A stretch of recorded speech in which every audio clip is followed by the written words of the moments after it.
yafqahu qawli. Rabbana zidna ilma warzuqna fahma. Amin ya rabbal alamin. Semoga Allah yang maha pengasih lagi maha penyayang akan senantiasa mengaruniakan kepada kita semua hati yang ikhlas, hati yang tulus, hati yang semata-mata hanya mengharapkan ridha Allah Subhanahu wa ta'ala.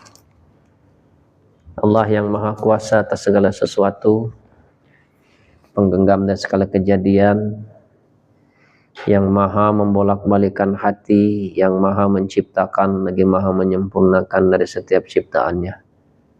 Dan dialah Allah yang senantiasa mengaruniakan kasih sayangnya setiap saat, setiap detak jantung, setiap aliran darah, setiap nafas. Dan dialah Allah satu-satunya Tuhan kita yang tidak pernah meninggalkan kita dalam keadaan apapun, suka dan duka, yang maha mengawasi, yang maha melihat, yang maha mendengar. Dan dialah Allah yang benar-benar mengetahui persis siapa diri-diri kita yang sebenarnya. Tidak ada sekecil dosa pun yang tidak ada yang dilihat. Tidak ada maksiat yang sembunyi atau terang-terangan yang tidak disaksikan. Bahkan tidak ada sekecil aib pun yang tersembunyi yang tidak diketahui oleh Allah.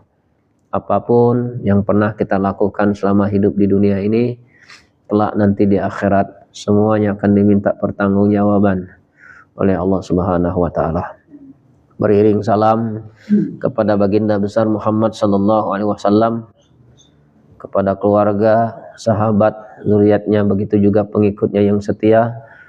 Mudah-mudahan diri-diri ini akan diberikan syafaat melalui baginda besar Muhammad sallallahu alaihi wasallam, dan kita yang hadir di sini bersama keluarga insyaallah akan diakui sebagai umatnya Nabi Muhammad sallallahu alaihi wasallam. Bapak-bapak, ibu-ibu, tuan-tuan dan puan-puan yang insyaallah akan dimuliakan oleh Allah. Kita akan lanjutkan kajian kita pasal 67 minal hikami Ibnu Athaillah As-Sakandari rahimahullah wa nafa'ana bi ulumi. Qala Imam Ahmad Ibnu Athaillah As-Sakandari, an-nuru lahul kashfu wal basiratu lahul hukmu wal qalbu lahul iqbalu wal idbar. Nur itulah yang menerangi atau membuka, dan basiroh mata hati itulah yang menentukan hukum, dan hati yang melaksanakan atau meninggalkan nur itulah yang menerangi baik dan buruk. Lalu dengan mata hati ditetapkan hukum, dan setelah itu maka hatinya yang melaksanakan atau menggagalkannya. Jadi setiap hati manusia itu apabila telah diberikan oleh Allah cahaya, maka terbukalah mata hatinya untuk menentukan kebenaran, hukum untuk kebenaran. Jadi kalau mata hati seseorang itu sudah diberikan oleh Allah cahaya, maka nampaklah kebenaran itu. Dan tidak ada pengingkaran, tidak ada bantahan, tidak ada perselisihan sedikit pun apabila cahaya itu telah membukakan basiroh, mata batin. Nah, maka orang-orang yang sudah dibukakan mata batinnya itu, cirinya, egonya telah hilang dari diri. Jadi cahaya itu tidak akan masuk kepada orang yang memiliki ego yang tinggi. Maka sesungguhnya yang menjadi hijab cahaya itu masuk ke dalam hati itu sebenarnya ego kita. Merasa benar, merasa pintar, merasa baik, merasa soleh, merasa berilmu, merasa hebat, merasa lebih berpengalaman, merasa diri sudah lebih baik. Nah, itulah yang jadi hijab. Maka orang yang terhijab dengan ego, dengan nafsu, tidak akan bisa melihat kebenaran dan tidak bisa menentukan hukum apa yang harus diperbuat oleh diri ini. Nah, ketika hati itu telah diberikan oleh Allah basiroh, atau terbukanya basiroh, mata batinnya terbuka, maka yang melaksanakan itu adalah hati, perintah hati. Jadi perintah hati itu hanya menunggu dari cahaya yang Allah berikan kepada seorang hamba. Ketika hati itu telah diberikan oleh cahaya, maka hati itu yang akan menentukan, meninggalkan nur itulah yang menerangi baik dan buruk. Lalu dengan mata hati ditetapkan hukum, dan setelah itu maka hatinya yang melaksanakan dan menggagalkannya. Maka di dalam hati kita ini sering terjadi istikharah namanya. Istikharah itu apa? Pertimbangan. Ya, pertimbangan untuk menentukan sesuatu antara baik dengan yang jahat. Iya. Pertimbangan. Ya, artinya pertimbangan untuk menentukan sesuatu. Istikharah. Nah, ketika di dalam hati itu telah ada istikharah, arti istikharah pertimbangan ini. Di mana cahaya itu lebih cenderung? Di mana cahaya itu lebih cenderung? Yang datang itu adalah cahaya atau yang datang itu zulumah? Zulumah itu kegelapan. Jadi apabila yang datang itu adalah cahaya yang menerangi hatinya, maka hatinya akan memerintahkan diri ini untuk berbuat baik. Apabila yang datang pada diri ini zulumah, kegelapan, maka hatinya akan memerintahkan tubuh ini untuk berbuat buruk, jahat.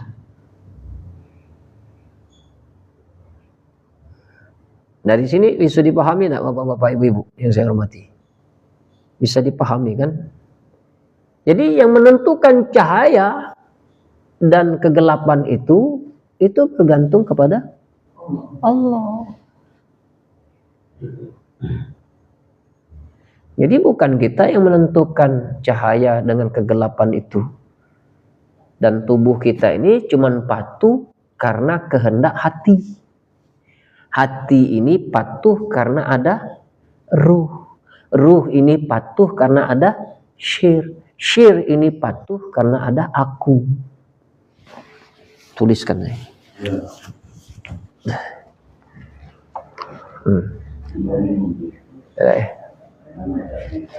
Emang kita nih bingung dulu.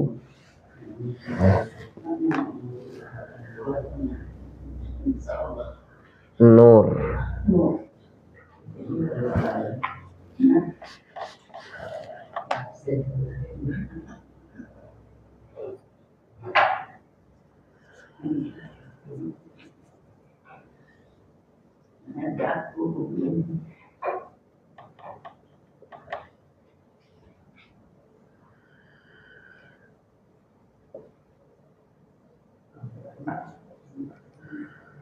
Nah,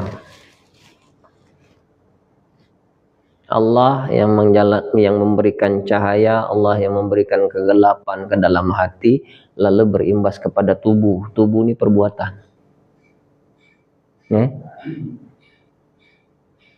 Jadi tubuh itu hasil dari negosiasi antara hati kita dengan ruh kita, dengan syirk kita dengan Allah. Maka rentetan dari tubuh ini adalah tubuh ini karena ada perbuatan hati. Perbuatan hati itu karena ada ruh. Perbuatan ruh itu karena ada syirk. Perbuatan syirk itu karena ada aku. Aku di sini adalah Allah. Ya, tubuh, hati, ruh, syirk, aku.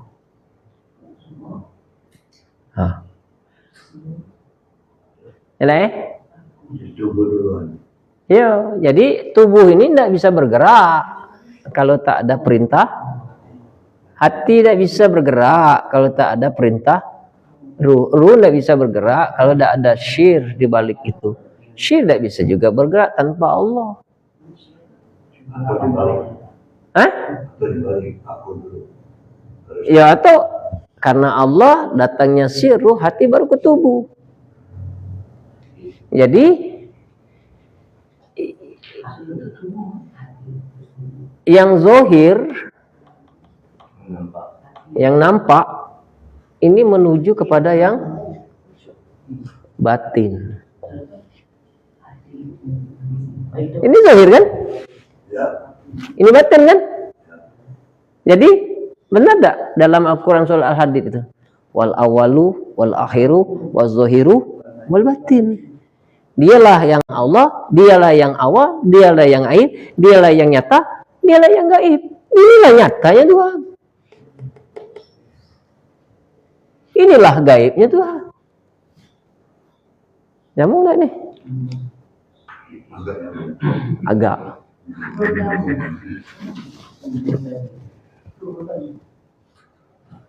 Jadi zohir tumbuh sama dengan zohir. Terus melewati hati menaruh sir, batin itu Allah, batin itu aku. Iya. Batin kan, kalau aku ini kan batin, Tuhan tuh tidak bisa kita lihat dalam pandangan mata gitu nih.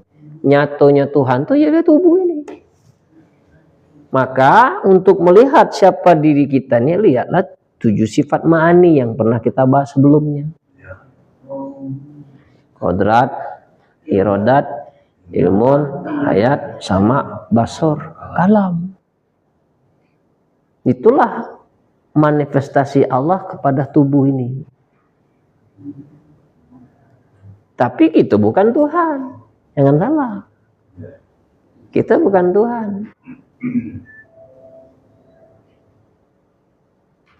Maka Allah itu di mana? Hah? Allah itu di mana? Di mana-mana. Laisa kamislihi sayun. Tidak ada sesuatu yang bisa menyerupainya. Bagaimana mungkin sesuatu bisa menyerupainya apabila segala sesuatu itu adalah Dia? Nyambung enggak? Bukan Allah itu sesuatu. Bukan itu. Nah ini yang harus digarisbawahi. Berarti Allah itu benda, bukan. Bagaimana Allah akan bisa diserupai dengan sesuatu? Pada hakikatnya sesuatu itulah Dia. Ada tidak yang bisa menyerupai Dia? Karena sesuatu itu adalah Dia. Tidak mungkin. Berarti dia itu sesuai dengan bahwa itu. Iya. Sesuai dengan ahad. Ahad itu. Qul huwallahu ahad. Katakan Tuhan itu ahad. Jadi tidak ada Tuhan-Tuhan yang lain. Tidak ada ilah-ilah yang lain. Allah somad. Dialah tempat kita bersandar. Tidak bisa dipecah-pecah. Lam yalid walam yulad. Tidak diciptakan dan tidak bisa dimusnahkan. Walam yakul lahu kufuwan ahad. Tidak ada yang bisa menandinginya. Itu namanya al-ikhlas tuh. Allah itu sedekat urat leher maksudnya. Ya Allah sedekat urat leher itu kias saja. Saking dekatnya, ada tak sesuatu yang lebih dekat dari urat leher? Ketik lagi, saking dekatnya itu dikiaskan dengan lebih dekat pada urat leher. Nah ada lagi Pak, setan tuh berada dalam aliran darah. Mana yang lebih dekat? Dekat urat leher apa dengan darah? Sama-sama dekat.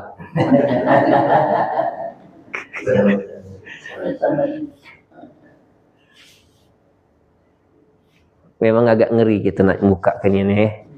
Cuman tak apa-apa lah supaya paham. Ilmu. Tak apa-apa. Jadi antara setan dengan Allah itu versus. Jadi siapa nih sebenarnya setan, siapa itu Allah? Bisa jadi kita setan. Iya. Jadi setan ini milik siapa nih? Allah. Nah, setan ini patuh dengan perintah siapa? Allah. Ada tak setan bisa berbuat tanpa perintah Allah? Jadi hakikatnya setannya ada tak dalam ilmu hakikat? Kati. Yang ada hanya Itulah yang disebut dengan ahad. Yang dipaksa untuk paham, pokoknya ngalir we dulu untuk sementara. Kayak demam.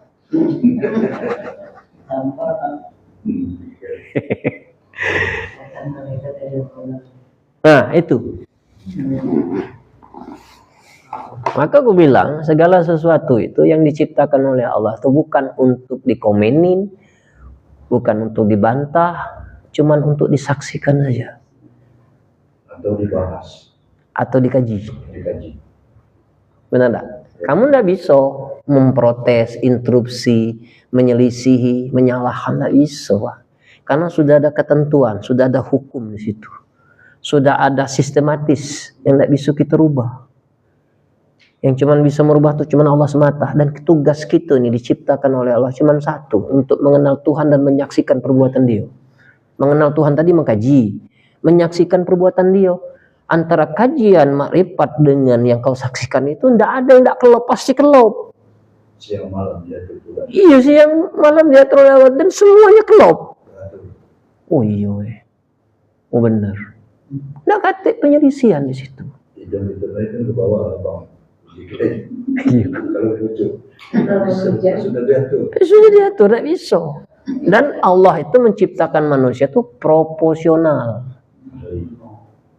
Tidak ada celo. Sangat sempurna. Nah, kalaupun kita masih mencelah, itu berarti ada yang salah pada diri kita nih. Berarti ego kita masih ada. Kalau kita mencela Israel itu memang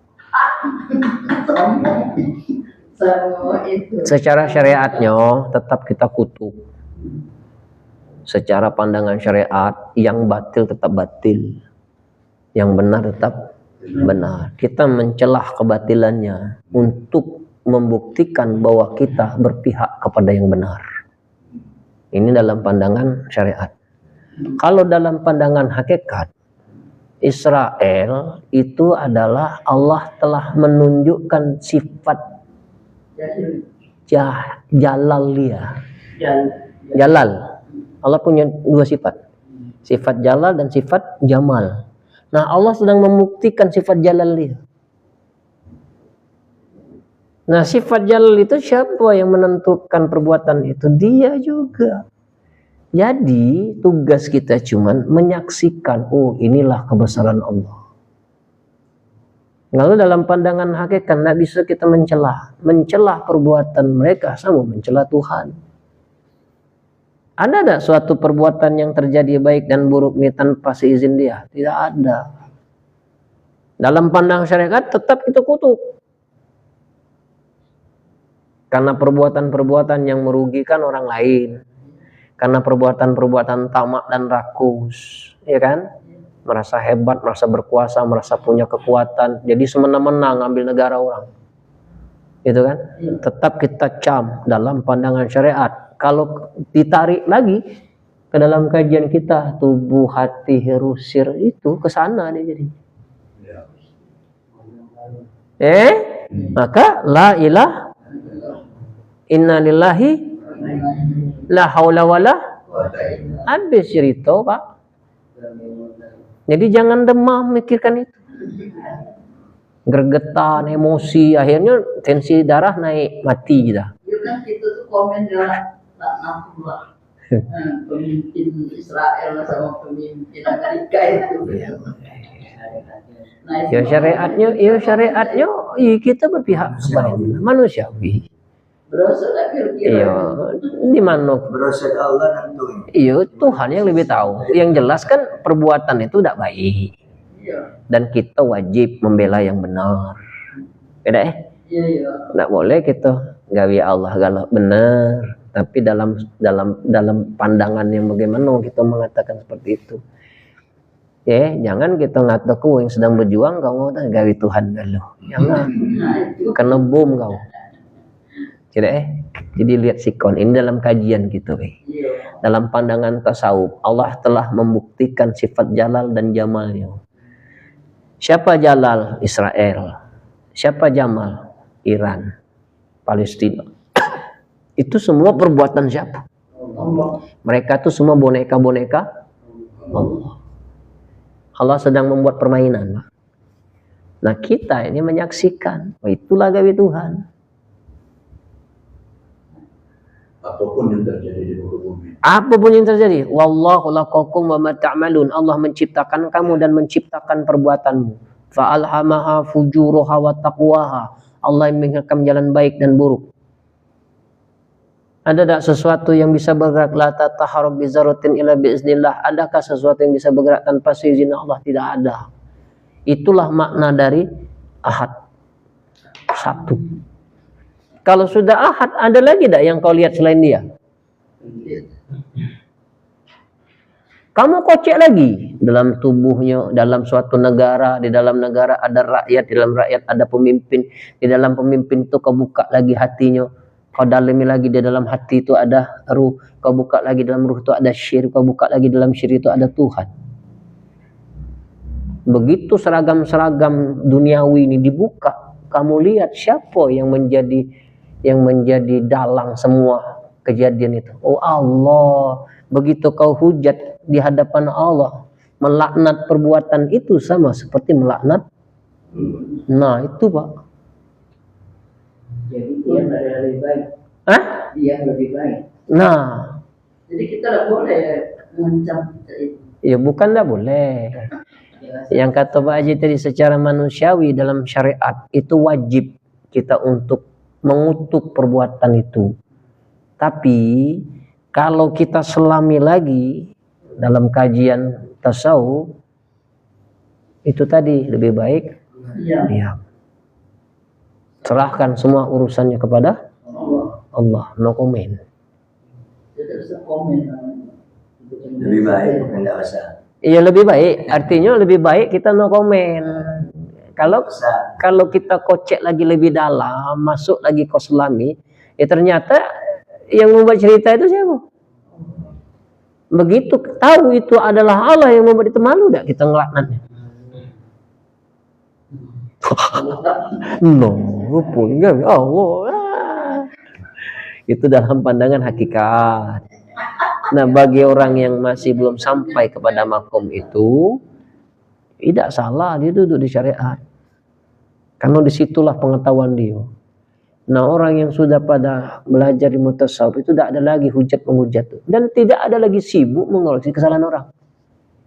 Nah, maka tanda-tanda orang yang hati bersih itu, hati kotor itu tandanya mudah lihatnya. Kalau dia memandang seseorang itu, dia memandang kebaikannya, itulah hati bersih. Tapi kalau orang itu memandang seseorang itu hanya yang dipandang kekurangannya, dosanya, masih tanda hati kotor. Itu tanda hati. Jadi dia tidak lihat lagi kekurangan, dia lihat kebaikannya. Kenapa? Di dalam kebaikan seseorang itu bisa jadi iktibar buat dirinya. Oh ya Allah, baiknya lihat. Tidak dilihat lagi kekurangan dan salahnya. Nah, bagi wong yang dengki, busuk hati kotor, lah baik masih nak cari cara salah orang. Lah baik masih nak cari-cari kekurangan orang. Lah baik masih nak cari-cari dosa orang. Nah, itu berarti hatinya kotor. Ya makanya kita tengok anak-anak Palestina itu sering tidak ajak makan. Jadi kita tuh kesel nengok itu tuh. iya manusiawi Pak, Ibu. Manusiawi, kita ini kan manusia. Ya deh, punya rasa nurani gitu melihat. Andainya anak-anak Palestina itu dekat sama kita, galak aku ngadopsi. Iya, sama baik. Tidak usah nak ngadopsi kenyo, betina-betina situ yang tidak kata laki aku siap. Asal tahan tak pecah kepala. Anaknya baik, jadi adopsi. Ya misalnya, contohnya baik, karena rasa empati gitu. Iya, tapi nak bersiko kalau nak pecah kepala. Itu Ayo, apa nak dikomen dulu nih? Caknya agak nyetak nih. Cak agak sesak napas saja. Terang menderang. Ya, tambah agak terang menderang. Contoh-contoh peristiwa. Nanti Allah sedang bersandiwara. Ah, Ya, Allah main sandiwara bukan. Itu kerjaan Allah seluruh. iya, sudah membuat cerita. Ya. Kita cuma menyaksikan. Benar itu. Iya. Menyaksikan ini. Iya. Paca tak kita mencelahnya? Ya sebetulnya kalau dalam ilmu hakikat tidak boleh lagi. Tidak bisa lagi kita mencelah. Berarti yang itu mesti Karena satu komando, Satu komando. kiri kanan sama. Mm-mm. Kita cuma menyaksikan aja. Benar. Menyaksikan pertunjukan. Iya. Iya, Terus panggung. benar. Jadi oh ini. Benar, benar. Jadi pengarangnya siapa? Allah. Ya pembuat cerita siapa? Allah. Berani tidak kita ngujatnya? Nah, yang ngasih dia mentol. Tidak berani, Pak. Ya nonton wayang tadi. Ya nonton wayang. Wayang. Ceritanya itu. yang ada bawa emosi. Iya. Nah, yang tadi masih kesel, masih itu masih ego gitu masih ada. Emosi. Marahnya masih ada berarti. Nah, coba marahnya diredam, kocek lagi. Sudah diurus yang kenal kita. Kocek sampai ke dalam, ketemu siapa yang menjadi dalang itu. Nah, baru kau tertunduk. Oh, kami Tuhan ya. Insyaallah. Haula wala quwata illa billah. Berarti kita tuh cuma mengucapkan la ilaha illallah. La haula wala inna lillahi wa inna ilaihi raji'un. Sudah mah itu baik. Nak ngapa lagi? Akan panggung. Iya. Tujuan. Iya. Jadi yang pegang wayang itu itulah Allah.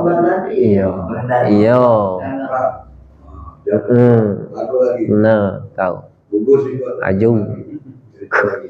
Itulah kita tuh yang kita penonton tadi kan kita komen. Jangan Iya, komen kita juga tidak mempengaruhi kehendak dalang itu. Kamu hujatlah yang memain antagonisnya tetap terjadi. Benar tak ya? Laknat kau udah berubah masih itulah dia. gila gak berubah. Cuma emosional lah. Emosional kita baik. Niat kita tuh baik kan. Benar. Membela yang benar. Benar. Akidah ini. Iya. Benar, dalam syariatnya benar, pada hakikatnya tidak bisa. Kalau begitu sudah masuk ke dalam ranah ketuhanan, tidak katik lagi akidah. Yang cuma ada dia semata. Batal akidah tuh. Ditelanjangi kita oleh Allah. Benar tak? Iya. Dilucuti. Dilucuti. Kalau diiringi dengan doa. Iya boleh baik kalau dalang segala. Dengerin. Ya bisa kita itu ke amin ya robbal alamin. Oh ya boleh baik. Tidak ada sia-sia dan tidak ada yang tidak baik. Kalau mendoakannya, mendukung yang baik, itu sebenarnya hakikatnya kita sedang mengajari diri kita nih supaya jadi orang bijak, tidak mudah memponis, lalu menjadi orang yang baik di mata Allah, di mata makhluk, dan tidak membawa api. Benar tak? Kita makin banyak marah, makin banyak kesel, itu yang keluar dari mulut kita tuh bukan kebaikan. Pasti yang keluar itu kata-kata yang zolim dan menzolimi. Benar tak? Dan cenderung ingin melukai kalau kelihatan orangnya. Tapi kalau hati kita tenang, tidak terucap untuk mengatakan yang buruk dan tidak akan berbuat zolim sedikit. Kenapa? Karena dia sudah yakin bahwa segala sesuatu terjadi itu karena kau pandang ada Allah di situ. Jahatlah anak sama kita, Pak. Ketika dia minta maaf sama kita, Bapak Ibu maafkan? Walaupun jahat. Ya, maaf. Itulah Tuhan. Benar tak? Nah, jadi kalau kita ingin melihat kebaikan Allah itu, tidak usah dulu kita ingin melihat kebaikan Allah yang belum nampak. Tapi lihatlah kebaikan orang tuamu. Jahatlah anak tuh, bajinganlah anak tuh sama orang tua. Kapan anak tuh tersungkur nyium tangan gitu, atau dia bersimpuh di kaki gitu, tidak mungkin kau nggak, tidak aku maaf ke kau sampai mati. Berani tidak Bapak Ibu ngomong cek itu? Benar tak? Tidak akan berani kau mengatakan, nak, Janganlah kau mengatakan minta maaf kepada bapak ibunya. Sebelum kau minta maaf, sudah bapak maafkan. Sebelum kau minta maaf, mama sudah maafkan kau. Dipeluk oleh kita. Nah itulah kasih sayang Allah. Benar tak kira-kira? Bapak ibu pasti pernah ngalami itu. Nah, jadi walaupun sejahat-jahat anak itu, tetaplah kita maafkan. Tidak katik gunung juga tidak kau maafkan. Yang kau lihat itu adalah ciptaan dia. Kita cuma diberikan oleh Allah wewenang untuk menasehati, bukan diberi wewenang untuk merubah mereka. Kita pengen anak kita seperti kita, tidak bisa. Nak, kau harus jadi ustadz, kau harus jadi ulama, ikuti abim, tidak bisa. Kita cuma ngarahan aja. Yang menentukan, yang merubah itu bukan kita, tapi Allah. Fazakir innama anta muzakir lasta alaihim bimusaitir. Maka berikan peringatan kepada mereka. Engkau cuma diberikan wewenang untuk memberikan peringatan dan tidak berkuasa atas diri mereka. Nah sadari itu. Kita kadang-kadang sakit hati, makso supaya wong itu berubah. Itu yang membuat kita sakit hati. Dinasihati tidak mau berubah, ya sudah apa? La haula wa la quwwata illa billah. Ngapain nak mikirin sampai sedalam-dalam itu? Termasuk anak. Itu masuk anak, apalagi orang lain. Sudah, lalu dinasihati, sudahlah ya, tidak usah banyak ego dipikirkan. Rasanya aku gagal menjadi anak ini. Sudah. Bapak tidak salah, ayah tidak salah, ayah sudah benar. Itu sudah bukan urusan kita dan bukan wewenang kita. Biarkan Allah yang akan merubahnya. Nah, maka kita hidupnya nak panjang umur, Pak. Panjang umur sehat. Iya, panjang umur sehat dan waras. Jadi masalah-masalah yang sedang Bapak Ibu alami pada saat ini jangan kebawa ke hati. Lepaskan semuanya. Tugas dan kewajiban kita sudah kita selesaikan. Semuanya sudah dalam urusan Allah. Nah, kata lagi urusan kita. Ku anfusakum. Jaga dirimu. Keluarga. Jadi Pak Ustaz, dibuang. Apa? Kejadian-kejadian tadi balak bantah atau memang ada suatu perkataan dengan zaman dulu. Kalau aku pecahkan kejadian-kejadian. Masih tersimpan sekarang. Nah, masuk buku diari. Masuk. Masuk. Saking Harian. saking dari Masuk. Jadi ingat. Masih ingat kalau dibuka. Oh ini. Oh, jadi buang lain. buang itu. Jangan, nggak usah diingat-ingat lagi kata gula itu kayak hati gitu. Kalau bapak itu, kalau Iya, benar. Tergawe Allah. Jangan. bapak kan udah ngirim itu dia tahu. Sekian. Jangan. Di delete. Jadi beban itu kan. Jadi beban. Sebab ya banyak jasa ini kan anak harus buang. Makin banyak mengingat kebaikan kita, makin menderita. Jadi begini, Pak. Kalau kita sudah berbuat baik, lupakan. Sudah berbuat baik, lupakan. Yang kau lupakan itu yang dicatat oleh Allah jadi amal kebaikan. Yang diingat, yang apa lagi yang dimasukkan buku diari, nah itu tidak jadi amal. Aku benar-benar balas. Itu tidak jadi amal, Pak. Terlambatkah kami untuk membuang memori buruk? Tidak terlambat, karena kita masih hidup. Karena kita kurang ilmu, karena kita kurang wawasan. Begitu masuk ke dalam ilmu hakikat tasawuf ternyata salah galau gawilan. Tapi itu kan dari nenek kami seperti itu, bapak aku sekolah. Bapak aku sekolah kata nenek kami, kata bapak aku ada juga catatan. Yang berniat, aja berniat nenek kami kan. Anda out bapak. Iya. Ada catatan di sekolah di Batavia. Karena nunjukkan bahwa orang tua itu berjasa. Nah, Raina bukti aku ngirim ke guru dan sekolah. Mungkin waktu itu jadi menakluk dia kan. Oh bapak banyak adiknya. Bapak itu macam itulah dengan ini lah nurut. Kalau kita itu. Keturunan lah. Iya keturunan tadi memang ada yang bapak. Intinya mah ini, Pak. Kalau Allah itu ingin merubah seseorang itu tidak perlu data. Ya, itu karena kita tadi belum pengetahuan. Data itu kan sebenarnya memberat ke kita. Gitu. Wih, banyak duit aku nih sudah. Terbuang lantak kau nih. Jasa aku nilai banyak, kau kurang ajar. Tambah renyuh hati gitu. Cuman kalau kita ingat Pak, bahwa segala sesuatu itu Allah yang memberi, Allah yang mencukupi, tidak perlu kita tulis. Sudahlah, memang rezeki dia. Kita tuh bermaksud itu jadi pelajaran. Nah, mencatat ayat dulu kalau sekolah. Ini melalui pos yang dulu. Ini belum ada bank, kirim pos. Ingat ya. Ya tidak apa-apa sih, cuman itu kalau kebaikan yang kita tanamkan kepada anak kita, dia tidak membalas dengan kebaikan, itu yang sakit hati. Ngomong sama bini. Tidak dipeduli gitu. Te antanan yang muda ini. Tidak kalah nyingok. Iyo, Tidak kalah. Kuno ini. benar kan? Benar. Sudahlah, hapuslah. Bila perlu bakar. Masih dalam koper. Iya, bakarlah. Itu apa lagi? Selamat tinggal masa lalu. Dibaca ibu. Jangan kita nyakiti hati kita deh. Sudahlah ya Allah, Ya. inilah Ikhlas. kubakar ini semua memori-memori yang pernah aku lakukan. Kuserahkan semuanya urusan kepada Allah. Bismillah. Selamat tinggal masa lalu. Ya kan? Aman kan? Belum. Nak perkara dia nak balas, alhamdulillah. Dia tak balas juga tetap alhamdulillah. Tapi ini Ustaz pernah kejadian sepupu dewe. Ya mungkin karena ngumpul itu di bawah kerja sana. Mungkin cara nyampaikan ini juga barangkali bagi dia waktu itu dianggap negatif. Dicatat dia Oleh siapa? anak tadi. Oh. Begitu dia sudah selesai dia lupa yang lama ini lama. Pengeluaran aku maksudnya duit semalam mamanya orang kafir. Tenangis banget. Insya Allah.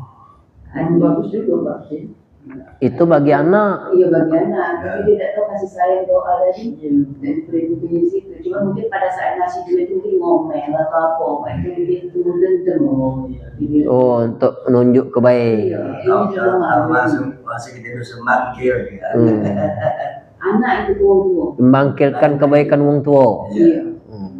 Dicatat dia pergi nama aku catat mah katanya. Insya Allah. Yang penunjukan mama aku biaya aku. Insya Allah. Peperangan juga waktu dengar beda. Sepupu aja punya. Jadi sampai puluhan juta mungkin sudah keluar duit ya. Sampai dia selesai kuliah. Masya Allah. Ya sebenarnya itu juga Ya waktu itu ya memang macam itu keadaan apa pemikiran satu belum pengetahuan mungkin itu dibilang Belanda juga ada. ya bisa jadi. Ya tapi itu pelajaran lah buat kita. Ya jadi jangan sampai memori-memori itu masih lekat di hati kita. Sudah lepas ke bela Pak. Sebagaimana. Kalau tua Pak Ustaz tidak bisa. Hah? Bapakku kau sekolah sikok sapi tiap tahun. Oh itu. Sikok sapi apa jual Oh. untuk sekolah. Masih tidak bisa hilang sampai mati. Melekat. Tapi itu dia itu kan seperti ini kalau dulu kan betapa susahnya untuk mendidik anak itu berarti memang ngomong tadi berkorban habis-habisan sikok sapi itu. Kata ini dah. Hah? Kalau ya memang zamannya waktu itu kan, yang apa jadi dijual cuma sapi yang kayaknya. Yo sebenarnya Pak, hakikatnya yang memberikan pembiayaan kepada anak-anak kita tuh sebenarnya bukan diri kita. Karena kita ini bisa diberikan kemurahan rezeki itu karena hadirnya anak kita. Dulu waktu kita bujang, dengan kita sudah menikah punya anak, mana yang rezekinya lebih lancar dan lebih banyak? Waktu sudah kita menikah dan punya anak. Ya. Ternyata rezeki yang dilebihkan oleh Allah itu bukan hanya untuk kita, tapi untuk anak dan bini gitu. Maka disunahkan kalau kita belum menikah, kalau ingin murah rezeki itu nikah. Disunahkan lagi punya anak. Jadi Tuhan tidak hanya mencukupi keluarga kita, dicukupilah keluarga kita bahkan berlebih. Nah kita ini merasa itu duit kita, merasa aku yang berjuang, merasa aku tuh punya kebun, punya sapi segala macam. Padahal dulu waktu bujang nggak kata apa-apa gitu nih, cuman kolor wae punya. Bahkan yang ngawin ke kita juga untuk kita, yang belikan mas kawin juga untuk kita. Cuman modal riko itu wae, yang lain nggak kati. Benar tak? Nah kita tuh lupa asal muasal kita ini. Jadi kalau sekarang kita diberikan kelapangan, oh karena hadirlah anak kita itu. Nah ini rezeki anak. Ya sudah, kita cukup apa pak kita makan cuma 3 kali sehari. Pakaian yang kita pakai inilah. Sekarang sisa-sisa duit yang ada lebih itu untuk siapa?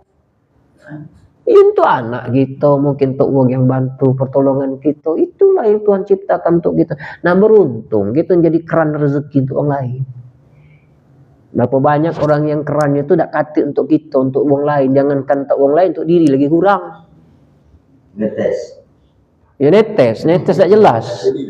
Antara netes antara tidak. Nah kita tadi rezeki tadi. Itu siapa yang beri? Kenapa kita diberikan keran rezeki itu? Nah Allah tahu siapa yang bakal Allah bagi itu melalui kamu. Melalui kita maksud itu ya. Nah jadi ada memori-memori, buku-buku catatan kita itu, ya tidak apa-apa. Kita delete deh. Tidak usah lagi dibuka-buka. Hah? Ya man kitulah tua nih menuju aku. Umur kitulah sudah canting ini. Ya sudahlah. Dalam hati ya, tapi tidak usah diomong tuh. Andai juga bayar ya Allah, aku ikhlaskan lahir batin. Mudah-mudahan aku mengikhlaskan utang uang ini. Oh ampuni dosa-dosaku. Sudah. Tidak memberatkan dia dan tidak berat ke kita. Benar tak? Jadi kita melangkah hidup sehari-hari itu enteng. Benar tak? Tapi maksud kalau dicatat dari dalam hati anak yang lagi. Boleh. Ini proses untuk anak cucu gitu. Iya. Ilmu. Kan dulu kita sudah dapat ilmu. Ini kita sudah dapat ilmu, kita akan transfer pindahkan kepada anak cucu. Karena kalau pandangan syariat seperti yang dilakukan oleh ayah dulu, kalau kaitannya seperti ini, jadi kita sudah dapat ilmu, oh jangan seperti itu. Jangan. Kami belum dapat ilmu waktu itu, 20 tahun yang lalu, 50 tahun yang lalu. Sekarang sudah berubah ilmu kita seperti ini. Barangkali seperti itu. Iya. Jadi itu kita implementasikan kepada anak dan keturunan kita. Kalau sudah berbuat baik, lupakan. Nah, Jadi tidak usah diungkit-ungkit lagi. Makin diungkit, makin sakit hati. Karena ini Ustaz, relasi Ustaz dengan kami itu jauh. Jadi masih menyampaikan undang-undang itu apa yang terjadi sebenarnya dengan kami. Mungkin kalau Ustaz tidak lagi kan? Tidak. Tapi kalau kami masih melekat kan tradisi. Karena kami dulu kan banyak yang masuk sekolah tempat-tempat lain itu kan. Begitu dia sudah selesai, tamat, kawin dengan orang di Jawa sana, tidak balik lagi, hilang. Karena dompet tadi dibini sudah. Kadang-kadang mati pun bapaknya tidak balik. Insyaallah. Nah itu yang kadang-kadang yang sampai ke Pak Nila tadi, anak itu harus tahu Perjuangan orang tua tadi. Awas. Karena banyak contoh kalau di kampung daerah Kasab Penggalang itu, mereka dari dusun sekolah, dari Palembang sekolah di Jawa. Begitu selesai kan kawin dengan orang Jawa. Tidak balik. Tidak balik lagi. Selesai banyak. Jangan yang sedih tadi kan. Nah itu secara syariatnya benar, tidak dipungkiri, memang sudah banyak kejadian. Tapi kalau dalam pandangan hakikat, yang merubah hati itu tetap Allah. Ada nih cerita Pak, dari cerita Timur Tengah. Dia seorang pemuda, punya mak gila. Dibawalah ke rumah sakit, ke dokter. Sampai di rumah sakit, namanya orang gila. Semua perabot-perabot dokter itu dibabas bingkaskan, ngamuk. Jadi kata dokter ini, ibu siapa nih? Ibu aku Pak. Ibumu punya cacat mental. Iya. Kenapa kau masih bisa urus ibumu ini? Sebenarnya sesungguhnya apabila kau tinggalkan ibumu ini, dia tidak tahu juga kan? Gila kan? Apa kata anak? Memang dia tidak tahu aku anaknya, tapi Allah tahu aku anak ibu ini. Ngerti tak wong gila tuh adab sama anak? Tak ngerti. Tapi Allah tanamkan hati anak orang gila tadi dekat dengan Allah. Masih tetap ini ibuku. Walaupun dia tak tahu aku ni anaknya, tapi Allah tahu aku anak ibu ini. Aku tetap berbakti kepada iman. Sampai nangis tuh cerita. Ya Allah, ada anak yang masih waras, yang masih galak ngurus orang tuanya.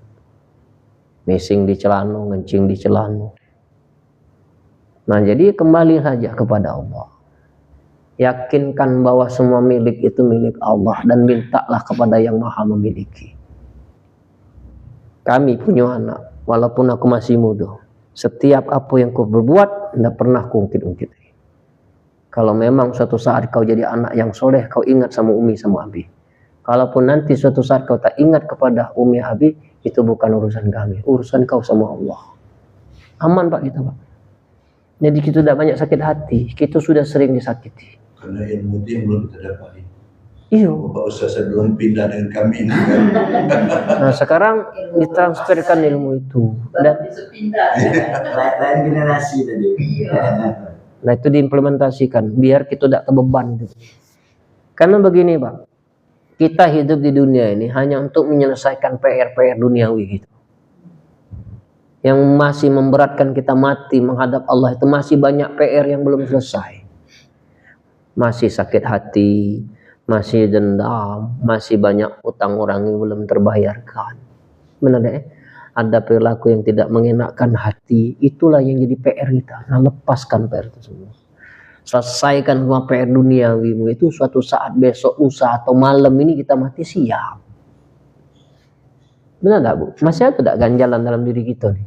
Si banyak ganjalan-ganjalan yang belum kita selesaikan. Itulah yang memberatkan hidup kita. Benar enggak? Walaupun Bapak Ibu sudah tua, kan masih banyak PR yang belum selesai. Tanyalah pada dirimu sendiri. Itulah yang disebut dengan tulul amal, tinggi angan-angan. Angan-angan tinggi lupa dengan umur. Akhirnya terjebak dengan situasi. Begitu mau keluar nggak bisa lagi. Terhambat karena angan-angan itu. Nah, maka buang keinginanmu, hilangkan angan-anganmu, apapun yang sudah kau berbuat kebaikan, lupakan. Hiduplah seperti hidupnya selayaknya orang yang hidup baru. Enteng Pak hidup nih. Benar enggak Ibu-ibu? Nah itu Pak inilah. Jadi KG bukalah koper tuh. Catatan-catatan yang sudah ditulis dari tahun ke tahun itu. Bismillah. Hilangkan semua beban-beban yang ada dalam buku itu, bakar. Bismillah. Video kan? Untuk bukti weh. Nah Bapak yang dia jadi itu sudah dibakar. Itu Pak. Itu tuh pelajaran buat kita. Tidak ada lagi yang sistem macam itu implementasikan. Sejak sekarang tidak ada lagi catat mencatat. Setiap perbuatan baik orang tua ke anak itu sudah tugas orang tua. Biarkan Allah akan membalasnya. Lego hati kita Pak. Tapi kalau kita masih nyimpen dibuka, dan ini sedang disakiti hati oleh anak itu nah kita buka, udah tahu mah ini. Ada di foto dikirim dengan dia tadi. Gitu. Hah? Galak dia. Kamu itu kan ayahnya kalau kamu nanya. Dia kirim duit tiap bulan dari pos. Iya. Masih ada pos. Besar. Iya. Jadi jawab aja. Udah perhatian sudah tutup lagi. tidak galak aja juga. Galak juga. Nah, Anda jadi katik bunuh. Ketik gunung. Kalau anak tadi yang waras, mana Pak? Aku nak jenguk. Buka dari situ. Nangis itu, ya Allah, Bapak, ya Allah, Bapak, ya Allah, Bapak, ya Allah, Bapak, ya Allah, Bapak. Nah, harus bisa itu. Tapi sedikit anak yang cak itu. Sedikit. Ada, tapi sedikit. Kapan dia lihat keluar duit yang keluar, ya Allah, Bapak. Itu surat-surat Pak Ustaz. Nah, itu. Dia merantau surat-surat. Kalau tak kira Belum ada sekarang ini. Masih ada pos. surat minta kirim dulu. Udah kirim dulu. Jadi lain minta kirim dulu. Sudahlah, pokoknya push. Jangan ngelukai hati gitu lagi. Kalau zaman sekarang tinggal telepon. Hah? Kalau sekarang tinggal telepon nih. Ya dulu kan pakai surat ya. Sudahlah. Pokoknya jangan dibudidayakan lagi tradisi seperti itu. Itu nyisak di sini nih. Jadi tadi nak kenang-kenangan kayak. Ya. Iya, kenang-kenangan. Nah itu cara kita meminit hati gitu. Ya. Jangan kita membuka lubang kesakitan penderitaan yang kita buat dewe.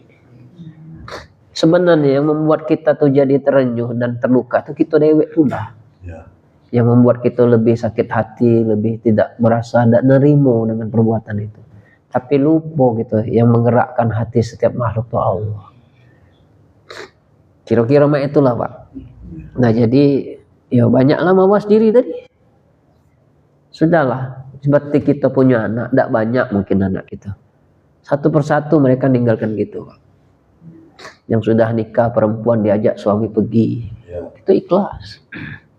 Laki-laki mendapat pekerjaan di luar, dia ninggalkan kita. Ada tak yang peduli sama kita? Hati. Siapa yang peduli sama kita? Allah. Itulah Pak yang kita pegang sekarang nih. Segala sumber.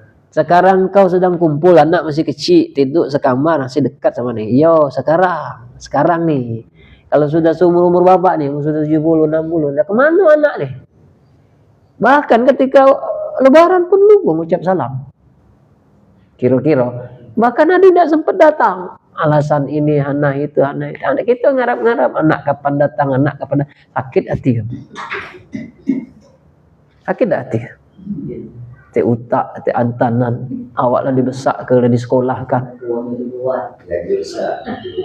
Ya kira-kira ini cuma sekedar gambaran ilustrasi. Sama. Kira-kira Bener kan? asli 100%. Itu. Sudah. Pemikiran ke sana. Walaupun sama. Jadi banyak curhat juga ya deh. Kalau mak aku dulu yang seperti itu mudah. Dia ngurusi yang lanang ini, dia banyak gawe, dia pegawai, dia punya istri, punya anak, punya rumah tangga. Jadi jangan kita buka, tapi biarlah dia. Yang penting kita ikhlas. Iya.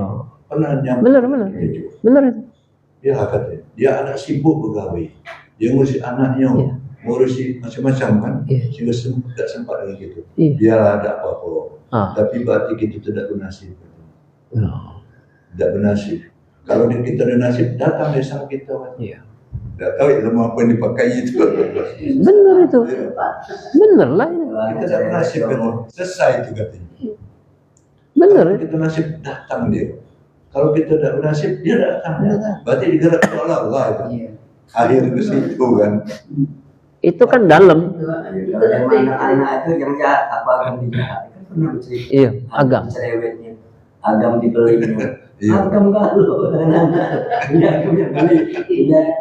Itu sampai sekarang. Aku memang kadang terpakai juga dengan aku. Ibu saya. Tinggal omongan emak. Agam cerewetnya, agam dibelinya. Insya Allah. Masih agam di kemana dibeli. Nah itu berarti lah Agam itu 500 tahun yang lalu lah tuh. Ada ilmu itu. Nah, sudah ada dia. Ilmu ma'rifat ini tidak harus. Di sila-sila dia. Agam galau. Tidak banyak harus hafal hadis, tidak banyak hafal Quran. Ma'rifat itu bukan di mulut, di hati. Jadi tidak ada guna hafalan kau banyak, hadis kau banyak, sholat kau bagus, tapi hati masih kotor. Cuma. Nah jadi orang tua yang bijak seperti itu. Biarlah dia bahagia, mungkin ngurus anaknya, ngurus bininya. Berarti belum bernasib dia aku nak didatangi anak. Dan bernasib itu kan kebucu. Lucu itu. Benar tak? Iya. Jadi pelajaran yang orang tua kita yang dulu-dulu itu baru terbuka sekarang. Buka sekarang. Ubah arti dia tuh kan makrifat pada saat itu. Iya, mari. Cuman kita beda Nah, belum tersambung hati kita. Karena di saat itu kita masih tertutup ego. Aku bilang tadi ego tadi. Aku diri ini masih besar. Sehingga kebenaran-kebenaran yang tersirat itu tidak nyambung ke sini. Cuma nyambung di akal, tidak sampai ke hati. Nah sekarang sudah tua, ego sudah turun nih. ya. Nah mulai percikan-percikan cahaya Tuhan tuh sudah kelihatan. Oh iya, oh terang, agak nyambung. Nah, itulah karena ego kita sudah turun. Ceboman masih muda, bapak sedang dinas, ibu sedang dinas. Kita ngajarin ini ngelengos. Ya. Keras. Pedih, woi. Keras. Ya, Bener tak? benar. Tidak nyambung kamu pasti, ngelengos kamu pasti. Nggak salah kalau Dan kita punya jabatan, kita sedang jadi kepala, kita punya itu, tidak galak dengerin nih. Dari bapak dulu galak dengan uang. Galak terlambat uang nih. Dari bapak aku galak marah. Ada dan ku sayang. Nomor itu uang nih, Mbak. Dia pernah keras. itu Ada yang apa emak bapak dia ini ada emakku. Oh, sabar ya. Ya, Nampak bapak itu, Mas. Waktu sabar. sabar. Pengalah. Maaf. Iya. Pengalah dalam arti kata bukan malah kepala, jadi mudah dulu. Kalau ini kencang sudah dia lah. Iya. Pengalah ini. Masalahnya kawin. Nah itu contoh lah maksud aku tuh, dicontoh lah Iya. yang watak-watak ya Banyak itu. sekarang. Jadi jangan melok yang jahat, melok yang bagus. Iya. Ngalah bukan berarti takut. Ngalah itu ngeci balak. Takut get Tuhan murka. Jadi kejadian. Benar gak? Nah jadi kita nih cerita masalah hidup. Masalah hidup yang berkaitan dengan gawe Tuhan. Ya. Jadi bukan dogma ngelantur. Kita nih sedang belajar untuk menyinkronkan antara ilmu tauhid, ilmu ketuhanan itu dengan kehidupan kita. Karena apabila kita nih belajar ilmu ketuhanan tidak kita kolaborasikan atau diintegrasikan dengan kehidupan sehari-hari itu ngayal. Itu ngayal.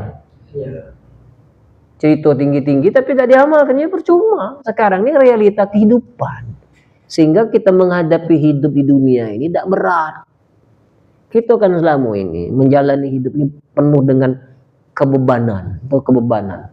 Ibadah terbeban, punya anak terbeban, punya bini terbeban, punya duit terbeban, tak kata duit terbeban kan lu. Apakah kita diciptakan oleh Allah hanya untuk hidup terbebankan terus hidup ini? Bukan. Kita hidup di dunia ini belajar untuk melepas.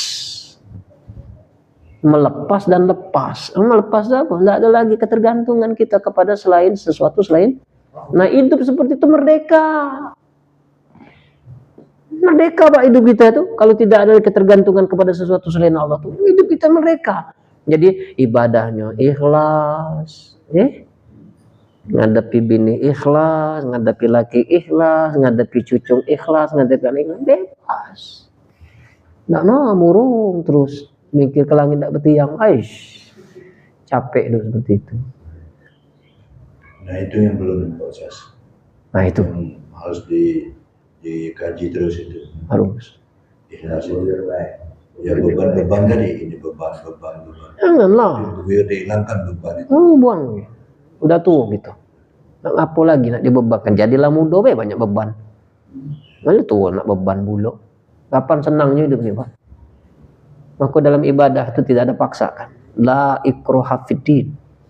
Tidak ada paksaan. Kalau engkau beribadah masih tertekan, berarti kau belum ibadah. Ibadah itu didasari dengan kesadaran. Kalau bapak ibu sedang lapar, waktu sholat makan dulu atau sholat dulu? Makan dulu. Kenapa? Ya lapar. Ya, teringat di nasi itu. Kalau kita lambat dikit nanti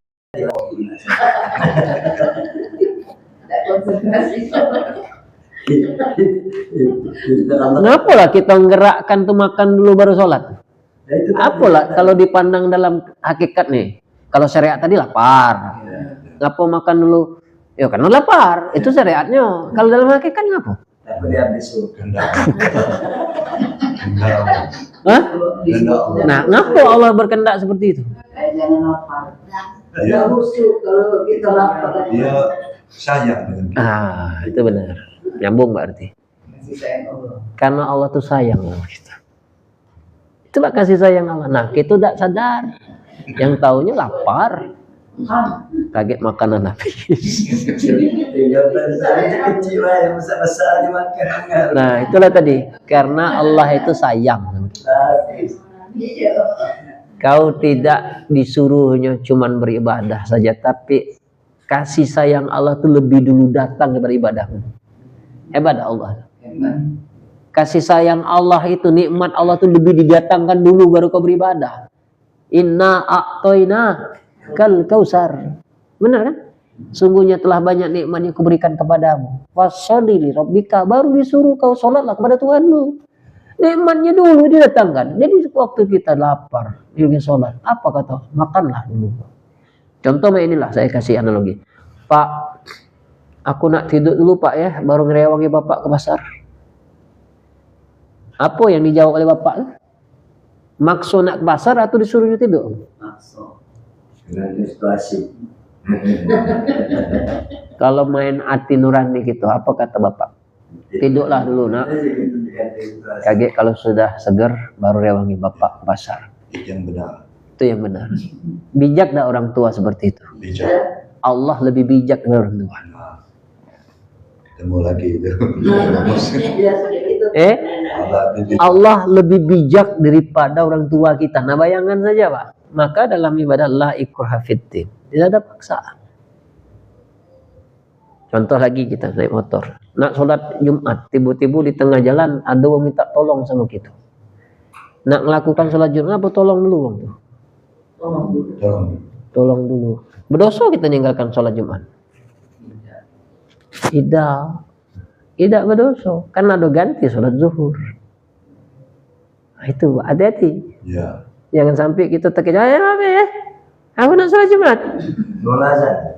Kira-kira. Ya. Kan banyak yang terjadi cek itu, sok-sokan kau sholat Jumat, uang yang sedang minta tolong, anda kau tolong. Bapak ibu tahu siapa yang ngirim mereka itu ke kita? Untuk apa Allah ngirimkan orang itu ke kita? Untuk nguji itu. Banyak uang apa kan nak nyetop ya kunian? Nah, itu gawe Tuhan. Tolonglah dulu. Nah itu Pak. Nah kita tidak sadar bahwa Allah sedang menguji kita, selalu diselimuti dengan tidak tahu. Hah? Bukan tidak sadar, tidak tahu. Iya. Secara tahu Itu yang kita sampaikan dengan anak cucu gitu. Ya. Ilmu-ilmu seperti itu kan.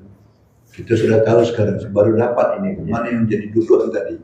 Nolong yang pecah ban motor atau sholat? Nah, Berarti yang dulu kan yang pecah ban. tolonglah. sholat kaget. Ya sholat kan bisa diganti rukso namanya. Itu contoh. Nah, Nah. ilmu ini harus kita sampaikan dengan Harus. Jadi kapan kumpul, misalnya kan kalau bapak tuh ibu tuh punya program 1 bulan kumpul di rumah kakek nenek ya, kita makan-makan. Nah waktu makan-makan tuh bapak ceramah lah. Sambil makan kamu dengar ke ya nak cerita. Ya kira-kira. Nah itulah kesempatan kamu. Benar tak?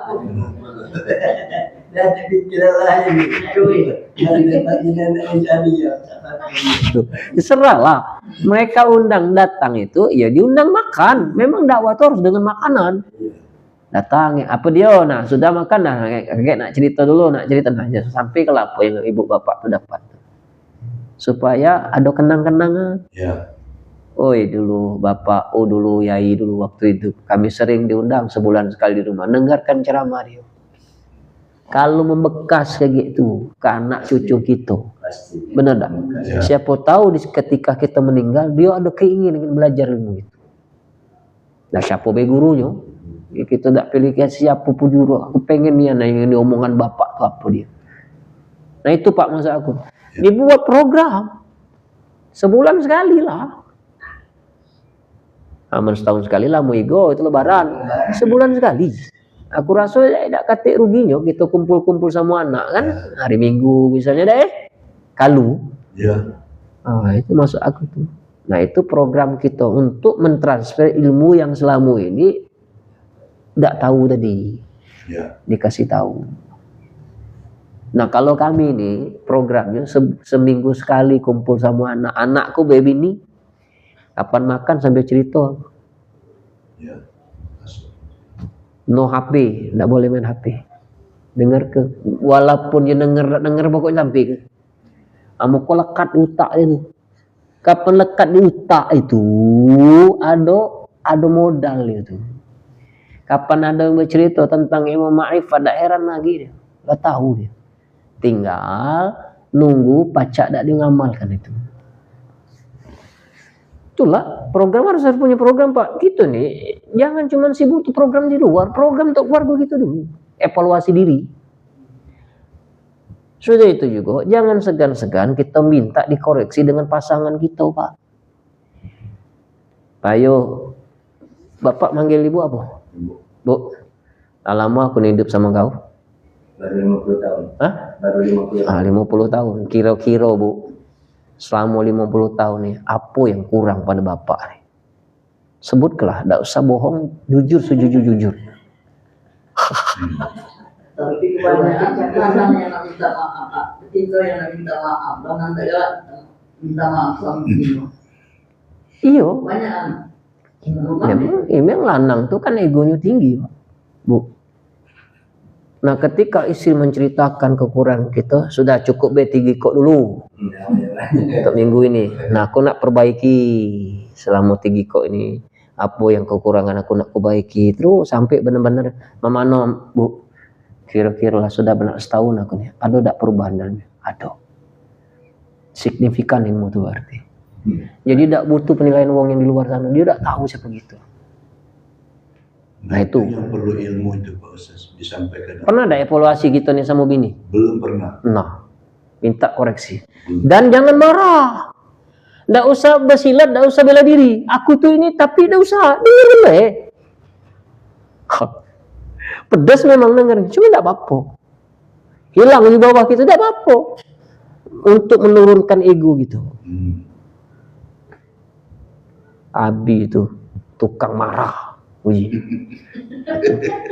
Kedua, Abi ini pelit. Harus nerima gitu. Kedua, Abi ini sering bohong. Terima, tidak usah dibela diri ini. Sudah, jadilah 3 kok dulu. Kaget minggu depan atau bulan, temanya kan lain lagi. Apa lagi? Evaluasi Pak. Itulah yang disebut dengan cermin pribadi. Ilmu itu. Cermin itu. Nah kita ini ada cermin pribadi selama ini? Belum ada. Belum. Nak sampai ke anak cucu tadi. Ya kita dulu ngamalkannya. Ya. Jadi minggu depan ya cobalah kita duduk berdua sambil cerita baik sambil makan. Harus duduk berdua Ustaz. Ya cuman tidak kurang berkualitas baik, ngomong ngawur tak jelas nih kan. Sama main hati kalau bisa main hati.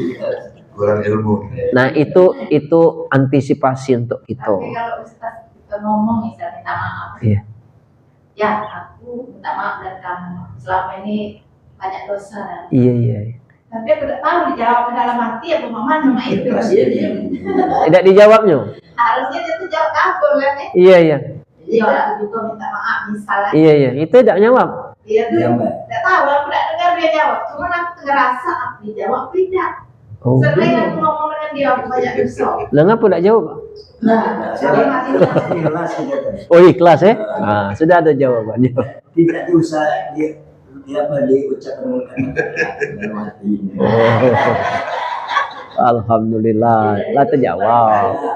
Lah tasawuf itu. Lah, iya. sejak Ustaz. Iya. Bukan sejak tasawuf kan. Iya.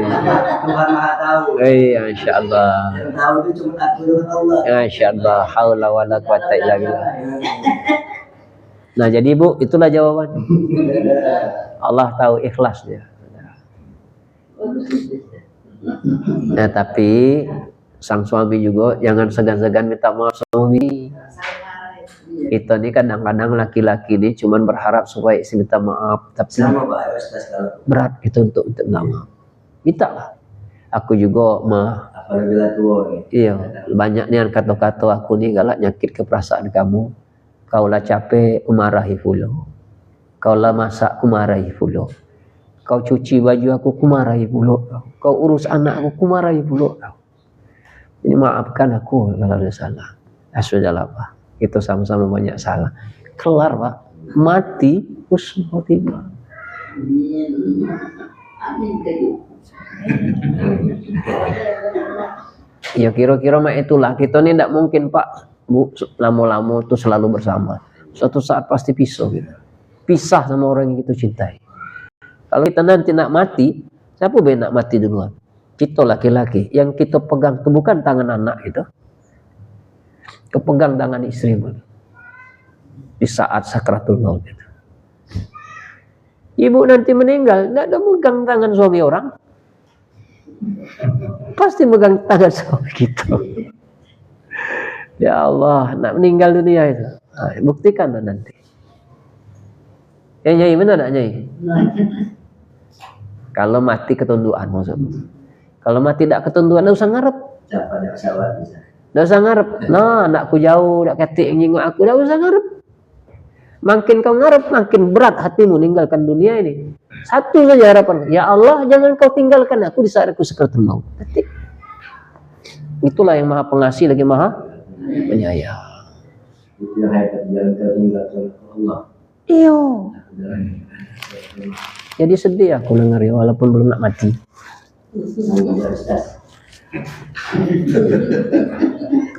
Kalau tergambar, gitu bakal mati itu seperti itu nanti. Memang aku masih muda, tapi sudah tergambar di depan itu seperti itu bakal terjadi. Anak yang kau sayang itu tidak bisa diharap. Ya, kita mati sendirian, Pak. Tidak kati yang tahu siapa kita mati, di mana kita mati, tidak kati yang tahu. Maka ya sekarang ini ya belajarlah untuk mencintai Tuhan, belajar untuk mencintai Allah. Jangan cuma sibuk belajar mencintai makhluk, tapi belajar untuk mencintai Allah. Dialah yang akan selalu berada bersama kita, kapanpun, dimanapun. Nah dari sekarang kita nikmati hidup bersama Allah tuh. Kira-kira itu Pak. Mana merasa penyebab saya saja? Hah? Mana merasa penyebab sekian persen lagi kita dunia ini dengan sekian persen dengan bersama Allah. Ya. Apa yang kita lakukan? Bagaimana Bapak Ibu menempatkan Allah di hati? 24 jam Allah kasih waktu untuk kita. Berapa persen kau sering mengingat kebesaran Allah dalam dirimu? Kalau 24% 24 jam itu yang sering kau ingat dunia, itulah dirimu. Berarti hatimu masih dunia. 24 jam kau ingat terus ke Allah, ingat nikmat Allah, itulah kau sedang menghadirkan Allah dalam dirimu. Kalau ingat itu kita sudah sholat di masjid subuh, zuhur, asar, maghrib, isya, sudah ingat itu kan. Mana lagi yang harus kita ingat? Hati sudah, berpikir sudah. Kita inilah yang sering kita pahamin. Mengingat Allah itu tidak waktu ketika kita sholat. Kalau kita misalnya, aku sudah sholat, sudah ini, ya. Oh berarti kita masih beragama, belum bertuhan. Allah itu tidak bisa dibuka, tidak bisa ditutup. Kita merasa ketika Allahu Akbar, nah kita sedang berjumpa dengan Allah, dengan Tuhan kita. Begitu, Assalamualaikum warahmatullahi wabarakatuh. Lalu berarti kita masih beragama, belum bertuhan. Yang dikatakan bertuhan itu mau sholat tak sholat tetap nyambung hati ke Allah. Lalu sholat yang kau lakukan itu apa? Ikhtiar syiar kita sebagai makhluk, menunjukkan kita ini hamba. Jadi keberadaan Allah, menghadirkan Allah dalam diri kita itu setiap saat. Bukan ketika kita sholat, ketika masuk masjid, ketika di majelis taklim, enggak. Kita duduk di majelis yang merasakan Allah itu hadir dalam lingkungan kita, bersama kita. Begitu satu langkah meninggalkan rumah tapis ini, lupa lagi dari dengan Tuhan kita. Mata masih liar, hati masih liar, nyengok kurang uang dicelau, nyengok salah uang dikapirin. Oh berarti kita masih beragama, belum bertuhan. Nah kita belajar ilmu hakikat ini, belajar ilmu Tuhan, mentauhidkan diri kita ke Allah. Jadi Pak Ustaz, lepas kacamata, ingat dengan Allah, menulis dengan Allah, buka HP, masih selalu ingat dengan Allah. Iya. Duduk ingat dengan Allah. Sholat apalagi kan? Berzikir ingat. Oh ini Allah. Mana itu benar ya? Iya. Melihat misalnya dalam sekitar kita Allah. Iya. Semut Allah.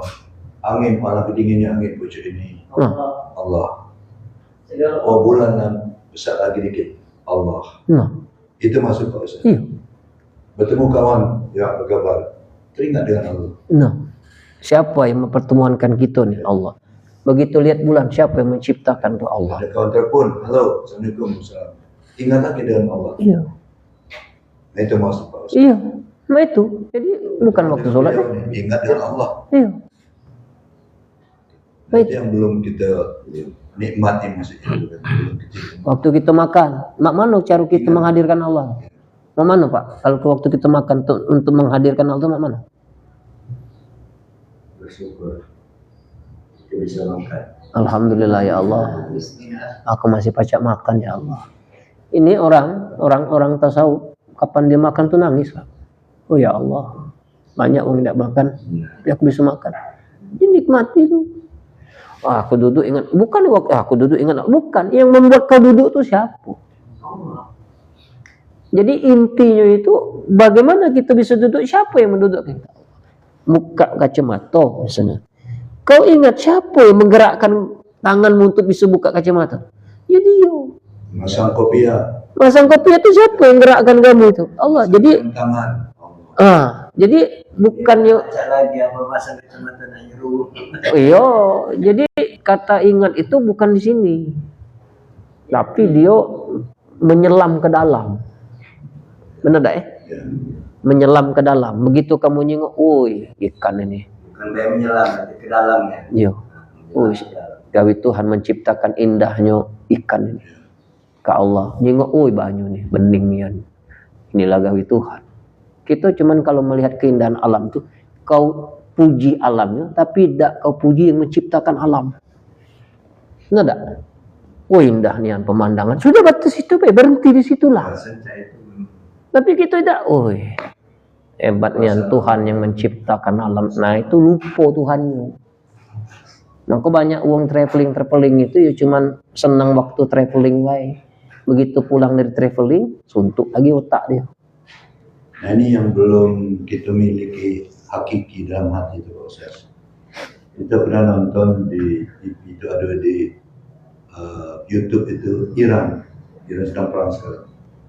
Betapa hebatnya Iran di zaman 4000 tahun lalu, rumah di dalam tanah, onggokan itu rumah-rumah. Kita sudah terbayang, hebat Tuhan. Berarti kita sudah connect dong. Waduh, Iran ini memang luar biasa zaman itu. Rumah-rumah dari tanah yang dibuat itu teringat itu dengan Allah. Itu sudah berarti. Itu tersambung. Kita nih pesawat terbang, tengok sambil merenung. Alangkah hebat awan-awan ini putri, ciptaan Allah. Masya Allah. Nah itu Bisa. tidak lepas kan Allah ya. Itu hadir. Nah itu yang belum sepenuhnya kita ini. Kalau misalnya nengok pilot, kadang-kadang lupa kan. Alangkah ganteng pilot ini, alangkah cantik pramugari misalnya. Lupa. Tapi kita lupa dengan Allah. Nah itulah yang galak maksiat tuh. Ya. Alangkah cantiknya pramugari ini. Nafsu. Ya. Tapi kalau kita nengok pramugari, Masya Allah. Nah di dalamnya ada kehendak Allah. Memang kita naik pesawat Iran misalnya, pesawat ke Abu Dhabi, ke Mekah, ke Thailand. Kadang luar biasa dibandingkan dengan pramugari kita. Iya jauh. Alangkah hebat ciptaan Allah ini. Tapi terbukti kalah kita Indonesia ini mencantikkan mereka itu kan. Kita nonton TV juga seperti itu kan. Nisbiat orang gadis yang tercantik di muka bumi ini. Kita harus ingat dengan Allah berarti itu. Iya. Ciptaan Allah itu. Maka sesuatu yang menakjubkan hati sebutkan Masya Allah. Ya. Kalau kau melihat suatu kemungkaran atau melihat ke suatu kejahatan, sebutkan Subhanallah. Sekarang kan sedang mabum Amerika. Berarti itu Masya Allah. Terbalik. Subhanallah. Mabum gedung-gedung itu. Ya Maha Suci Allah. Jadi maksudnya jangan nyalah wong. Yang suci itu cuma Allah. Masya Allah, gawe Tuhan. Katik yang cantik itu, katik yang ganteng itu, tidak katik yang baik itu, kecuali kehendak. Nah itu maka di dalam yang kau lihat itu tidak katik maksiat kalau ada Allahnya di situ. Tapi kita sering ada maksiat di dalam itu karena kita tidak ingat Allah. Akhirnya mata kita berzina, hati kita berzina. Kenapa? Tidak kata Allahnya di situ. Kapan ada Allah? Malu lah kau ucap Masya Allah tapi mesum. Kira-kira masa ke Nah, jadi jagolah hati kita tuh, hadirkan Allah dalam setiap sendi-sendi kehidupan kita, maupun baik maupun jahat atau buruk. Yang membuat nilai. Alhamdulillah. Nah, mudah-mudahan apa yang disampaikan tadi bisa bermakna dalam hidup kita. Dan yang paling terpenting bisa diamalkan dalam kehidupan kita sehari-hari untuk mencapai ridho dan kasih sayang Allah. A'udzubillahi minasyaitonirrajim. Bismillahirrahmanirrahim. Alhamdulillahirabbil alamin. Allahumma shalli wa sallim ala sayidina Muhammad wa ala ali sayidina Muhammad. Ya Allah, ya Tuhan kami, inilah hamba-hambamu yang belum berdosa bergelimang maksiat. Kini memohon kepadamu, wahai yang maha mendengar, betapapun kami tidak dapat melihatmu, tapi bukankah engkau sedang menatap kami? Karuniakanlah kepada kami semua ampunanmu. Tidak ada yang kami harapkan melainkan ampunan darimu. Allahumma inna nas'aluka taubatan nasuha ya Allah, wa taubatan qablal maut, wa rahmatan 'indal maut, wa maghfiratan ba'dal maut. Allahumma hawin 'alaina fi saqaratil maut wa najata minan nari wa huwal hisab. Allahumma fir lana dzunubana wa liwalidina warhamhum kama rabbawna shighara, wal muslimina wal muslimat wal mu'minina wal mu'minat al ahya'i wal amwat innaka ala kulli syai'in qadir. Rabbana zalamna anfusana wa illam taghfir lana wa tarhamna lanakunanna minal khasirin. Rabbana hab lana min azwajina wa dzurriyyatina qurrata a'yun waj'al muttaqina imama. Rabbana hab lana min ladunka dzurriyyatan thayyibatan innaka sami'ud du'a. Rabbana atina fid dunya hasanah wa fil akhirati hasanah wa qina azabannar. Sallallahu alaihi sayyidina Muhammadin nabil ummi wa ala alihi wa sallam allazi da'wahum fiha subhanakallahumma wa tayyatuhum fiha salam wa akhir da'wahum alhamdulillahi rabbil alamin. Taqabbalallahu minna wa bikum taqabbal ya karim. Wassalamualaikum warahmatullahi wabarakatuh. Iya ya, alhamdulillah. Lagi ada rencana tuh hari